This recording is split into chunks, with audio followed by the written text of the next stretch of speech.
মুদ্রা যোগের কথা আমি আগেও বলেছি, আমি আজকেও একটা মুদ্রা আপনাদেরকে দেখাবো, যে মুদ্রাটা যদি আপনারা করতে পারেন তাহলে আপনারা কিন্তু ওবেসিটি থেকে নিষ্কৃতি পাবেন। মানে আমরা যদি কেউ এরকম থাকি যারা নিজের ওয়েট নিয়ে একটু চিন্তায় আছেন, তাদের জন্য কিন্তু আজকের এই ভিডিওটা ভীষণ ইম্পর্ট্যান্ট। আপনারা একটা খুব সহজ মুদ্রা করতে পারেন এবং শুধু 10 থেকে 15 মিনিট যদি এই মুদ্রাটা রেগুলার করতে পারেন তাহলে কিন্তু আপনাদের ওয়েট কমবে। এই মুদ্রাটা আমি দেখাচ্ছি, এটা হচ্ছে কাফা নাসাকা মুদ্রা। আমাদের এখানে 3টে ফিঙ্গার দরকার, একটা হচ্ছে অগ্নি মানে থাম, রিং ফিঙ্গার বা পৃথিবী, আর একটা হচ্ছে জল বা আমাদের লিটল ফিঙ্গার।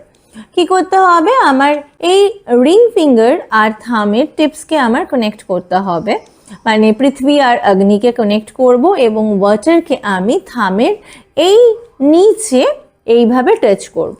এটা হচ্ছে আমার কাফা নাসাকা মুদ্রা।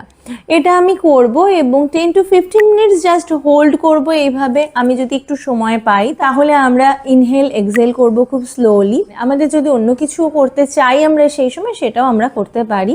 আমরা কারোর সাথে কথা বলতে পারি, কিছু দেখতে পারি, যেটা আমাদের মনে হয় আমরা করতেই পারি। তো এটা হচ্ছে কাফা নাসাকা মুদ্রা। এটা আমাদের শরীরে এলিমেন্টগুলোকে ব্যালেন্স করবে, আমাদের মেটাবলিজমকে বাড়াবে, আমাদের ওবেসিটিকে কমাবে, বা আমাদের বলতে পারি যে কাফাকে বা ওয়াটার কন্টেন্টকে আমাদের কমিয়ে আনবে। এটা আপনারা করুন এবং আপনারা কিন্তু এটা থেকে রেজাল্ট পাবেন যদি আপনারা রেগুলার করতে পারেন। মুদ্রা রোগের একটা বড় বেনিফিট হচ্ছে এটাও কিন্তু একদম রুট থেকে আপনার কোনো প্রবলেমকে শেষ করবে। করে দেখুন, আমাকে অবশ্যই মেসেজ করুন, আর এরকম ভিডিও পাওয়ার জন্য অবশ্যই আমাকে ফলো করুন। ভালো থাকুন, সুস্থ থাকুন।